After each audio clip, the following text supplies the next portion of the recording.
আল্লাহ বললেন রুহু বের করতে পারবা না, আবিষ্কার করতে পারবে না। ইউনাইটেড স্টেটস অফ আমেরিকার এক মেডিকেল সায়েন্টিস্ট সে চ্যালেঞ্জ নিয়েছে যে কোরআন বলে রুহু খুঁজে পাওয়া যায় না, আমি রুহু বাইর করুম। কি বের করবো? এই রুহু বের করে আমি নোবেল প্রাইজ পাবো, নোবেল লরেট হব। তো 7 বছর সে গবেষণা করছে মুমূর্ষু রোগীদের নিয়ে, মাগার রুহু খুঁজে পায় না। তারপর তার মাথায় চিন্তা আসলে এক কাজ করি, গ্লাস ফিটিং করা একটা ছোট্ট ঘর বানাই, বুলেট প্রুফ গ্লাস, মানে গুলি মারলেও গুলি ঢুকবে না। আমাদের মাননীয় রাষ্ট্রপতি মহোদয়, প্রধানমন্ত্রী মহোদয় যেই গাড়িগুলোতে চড়ে এগুলো বুলেট প্রুফ, গুলি মারলে ঢুকে। তো এরকম বুলেট প্রুফ গ্লাস ফিটিং করা রুম সে তৈরি করে তার টিমের লোকদেরকে বললো, যাও আইসিইউ থেকে, ইন্টেন্সিভ কেয়ার ইউনিট থেকে মুমূর্ষু রোগীগুলারে ধরে নিয়ে আসো। তার ধারণা এই বুলেট প্রুফের গ্লাসের ভেতরে যদি, গ্লাসের রুমের ভেতরে যদি মুমূর্ষু রোগীকে ঢুকানো হয়, ওই রোগী মারা গেলে রুহু আর এই গ্লাস ভেদ করে বেরোতে পারবে না। কারণ বুলেট প্রুফের গ্লাস তো কি প্রুফ, কি প্রুফ, বুলেট প্রুফ। তো নিয়ে আসা হলো আইসিইউ থেকে, ঢুকাও। ঢুকানোর আগে বলতেছে চেক হিজ বিপি, তার ব্লাড প্রেশার মাপো। বলতেছে sir BP is okay, check the weight. এবার ওজন মাপো, লোকটার ওজন হচ্ছে 80 কেজি। কয় কেজি? এবার মেডিকেল টিমের প্রধান অনেক আশা ভরসা নিয়ে যে আজকা রুহু দৈরা সারু, ঢুকানোর পরে এদেরকে আবার অক্সিজেনের মাস্ক দেওয়া, কৃত্রিমভাবে অক্সিজেন দেয়া, লাইফ সাপোর্টে রাখা।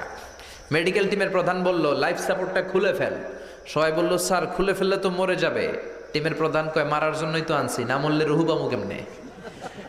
তো লাইফ সাপোর্ট খুলে ফেললো, বুলেট প্রুফের গ্লাস ফিটিং করা রুম আটকে দেয়া হলো। অক্সিজেনের অভাবে ছটফট করতে করতে লোকটা শেষ, লোকটা ময়রা ভূত হয়ে গেছে।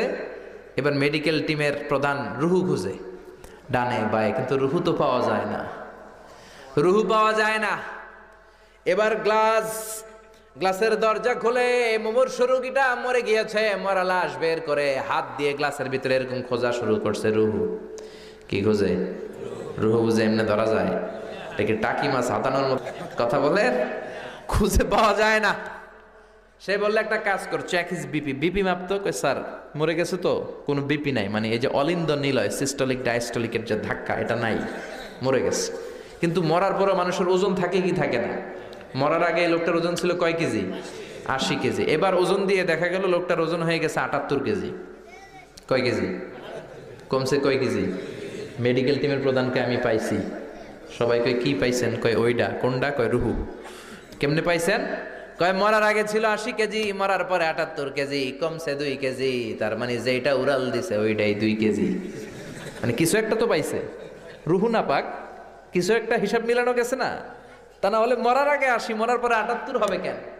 কিন্তু সায়েন্সের সিস্টেম হচ্ছে একটা এক্সপেরিমেন্ট করেই আপনি ফাইনাল জাজমেন্ট দিতে পারবেন, আরো কিছু নমুনা সংগ্রহ করতে হবে। মেডিকেল টিমের প্রধান বলল আরেকটারে দৈরান আইসিইউ থেকে, ব্লাড প্রেশার মাপ, ওজন মাপ। তারা বলল ওজন হলো এই লোকটার 70 কেজি। কয় কেজি?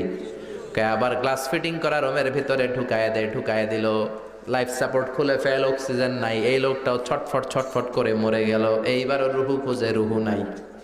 আবার বের করছে মরা লাশ, চেক হিজ বিপি, বিপি নাই, কিন্তু ওজন আছে না? নাই। মরার আগে লোকটার ওজন ছিল কত? 70। এবার ওজন দিয়া দেখে হয়েছে 71। এবার বাড়ছে না? এবার যাইবা কই? এবার যাবা কই? আগেরটা 2 কেজি কমলো, আসার একটা জায়গা ছিল, এবার বেড়ে গেছে 1 কেজি। আল্লাহ কয় কিয়ামত পর্যন্ত তুই ঢুকাবি আর বাইর করবি, কিন্তু রুহু খুঁজে পাবি না।